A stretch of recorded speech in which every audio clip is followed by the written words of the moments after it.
Hey there, y'all. Hey. Sorry about the lighting. It's getting dark early because it's winter time almost.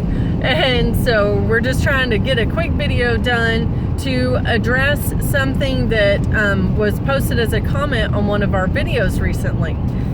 And I wanted to chat about it because the person said or made the statement, I question whether or not you are even a homesteading channel.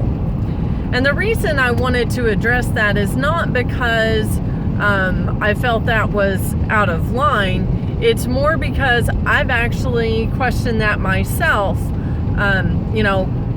Even though we are living in the country, and even though we are on what I consider a homestead, and even though we are trying to pursue the homesteading lifestyle, I realize that we are not at all where we want to be in that process.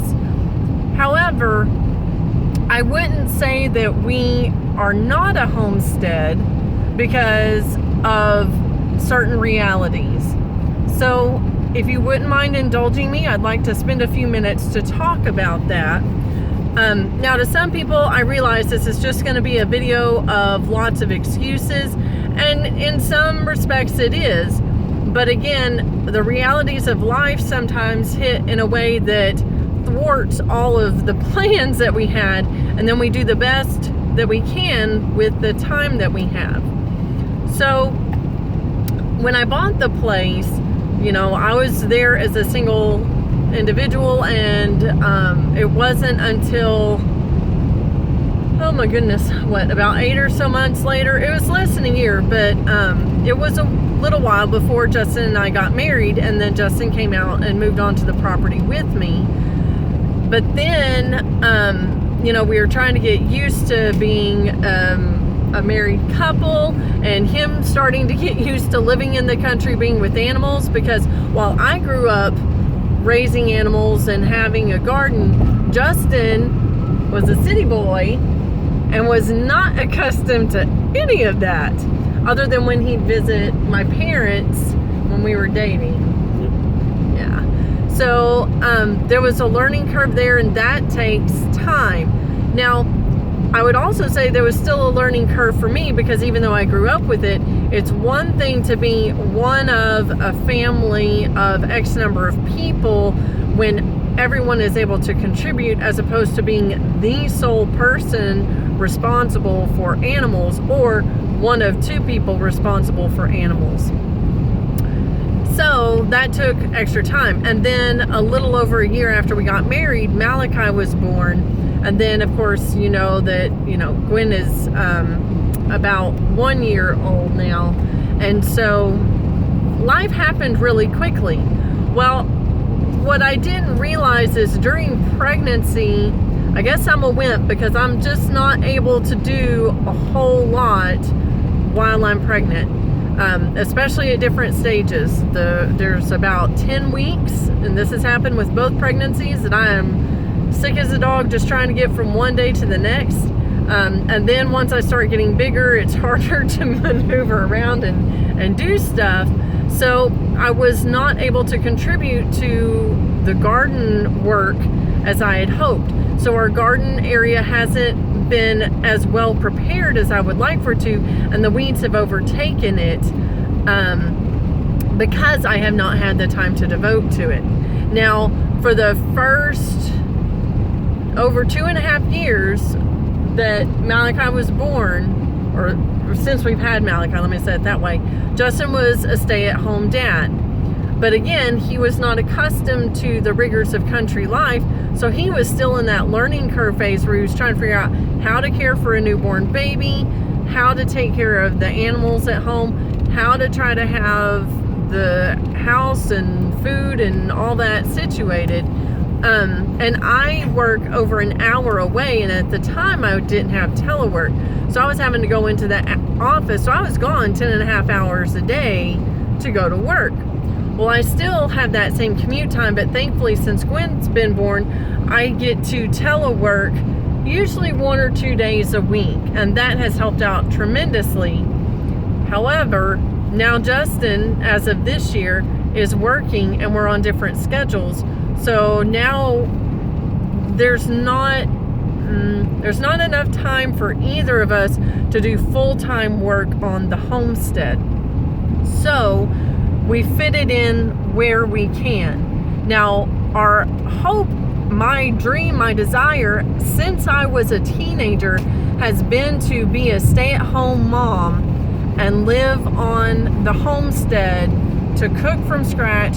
Now I have also added the dream of doing fermentation and traditional cooking, trying to have healing, healthy meals for us, and then also tending to a garden and hopefully taking care of at least a majority of the chores for the animals.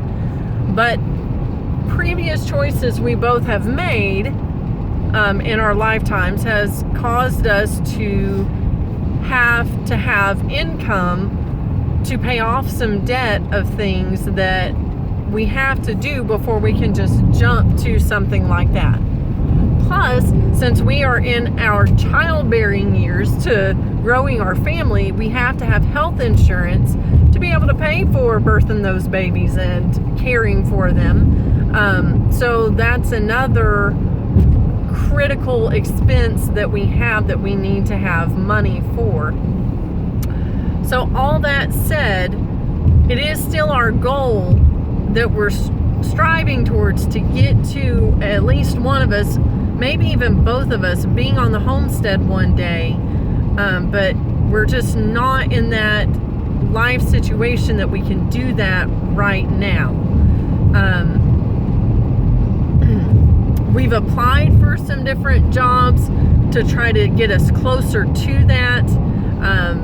But thus far, we're still waiting to see what God has planned. Now, having said that, are we perfect?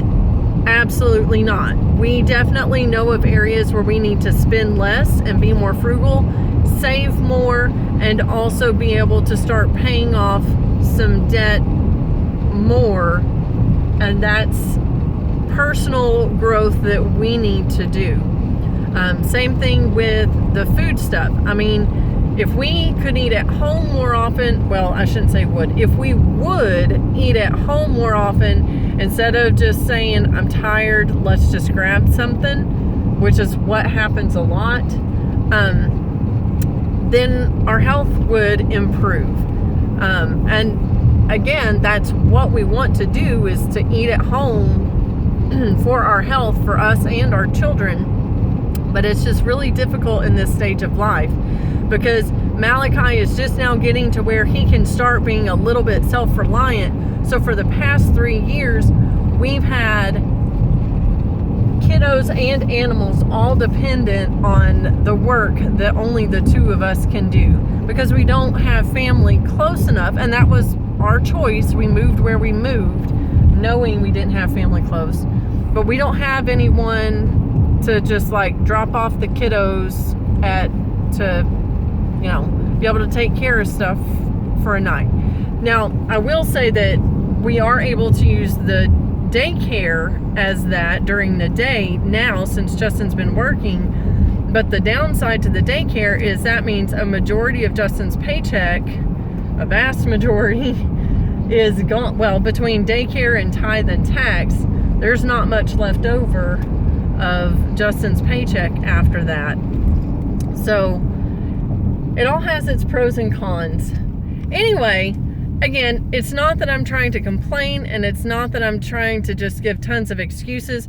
I'm just trying to explain why we're not able to be like the really great homesteading channels that we love watching and we aspire to. But what I will say is that most of them are able to have at least 1 or 2 people on the homestead at all times, or most of the time, to be able to take care of the tasks on the homestead. And it's interesting because I was just watching a video by Justin Rhodes, or that Justin Rhodes just published, about Joel Salatin, saying that when he was able to be on the farm like a couple days a week, yeah, they did okay, but it wasn't until he was full-time on the farm that they really saw the improvement. It took full time being on the farm or on the homestead to be able to make the systems that we're trying to instill on our property, to make them really shine and be maximally productive. And I would also add that those also take time to build up. So it's not like we can go next week, get everything prepped, and everything's all good to go for the next 5-6 years. It takes time for getting the garden to be the way we want it to be. Because as Simmer was saying, we've had, things come up where we can't prep the garden the way we're wanting to prep it. And so because of that, we just had to put stuff in the ground to see what we can get, and we haven't gotten as much as we've wanted. But we have tried to put stuff in the ground to grow and have on the homestead. Now, with saying that, we've done great with okra and pole beans and cowpeas and all those kind of things. But lettuces are hit and miss. It just depends. Tomatoes are hit and miss. And so it's just one of those things it seems like we're not doing anything, but we have been trying to do stuff, and we just aren't getting the yields we're wanting. Yeah. So I alluded to it, by now it was probably about a month ago. What we've decided is, as much as we want to do a no-till method for gardening, that is not conducive to our lifestyle right now, because we do not have the time to devote to that. Because the key to no-till gardening is, number one, you have to amend the soil with enough mulch of whatever material you choose to suppress the weeds, which we've struggled to find the time to go and get that. And plus, our trailer was down for a while, and anyway, so we got that part fixed. But we have to have the time to be able to go over there and get it and to unload it. And then also, if you don't catch the weeds at just the right time, they will quickly overtake. So you may only have a week or so time period that's the ideal time to weed properly. And if you miss that window, the rest of your year you're going to be trying to play a catch-up game, because the weeds quickly overtake. And we just don't have that luxury, especially when weather doesn't cooperate, or things with family doesn't cooperate, illness doesn't cooperate, etc. So having two young ones doesn't help either. Not that we don't want them around. It's more of they just take up a lot of time and attention. So yeah, but that's why it's nice that Malachi is getting older and can start taking care of things. We can say, okay, now put on your clothes, and he, for the most part, can put them on, instead of us having to spend the whole time 100% just being there to put the clothes on him, or whatever the task may be. And as our kids get older, they can start helping with some of the easier chores. Like Malachi will come and help me with feeding the rabbits. He likes to put the food in the rabbit thing. So I mean, he wants to help. It's just there's a lot of things he just can't do right now. And he helped me with the seeds last spring. Yeah. That was fun. Yes. So, anyway, we're looking forward to the future. We're not going to give up. That's our main thing. If nothing else, we hope our channel is a dose of reality that if you're in a situation like us where both people are working and all you can give is the extra time, whatever that means, you have available, then just don't give up. Keep on trying. I have a feeling that eventually things are going to start working out, and we're going to finally be like, okay, now the hard part is past. Things are starting to get established. Our family is growing. We have more capable hands around. Because starting up a homestead, it's hard, y'all. That's why if you've got an established place, like a family farm or something like that, keep it, because that's literally blood, sweat, and tears. You know, you think it's a joke when you hear it, but it's legit. Anywho, alrighty. Well, we just arrived at the daycare. We gotta go pick up the kiddos. Yep. We hope y'all have a blessed day. Thanks for listening. We hope we're more encouraging than, gripey, complainy. I don't know. Give us your feedback on what you think some of the struggles are with homesteading, or maybe even just ideas of ways that we can improve time management to be able to start doing some of the things that we want to do, knowing we've got a tight schedule. Yep. Mm-hmm. Alrighty. See y'all next time. Mm-hmm. God bless. Bye. Bye.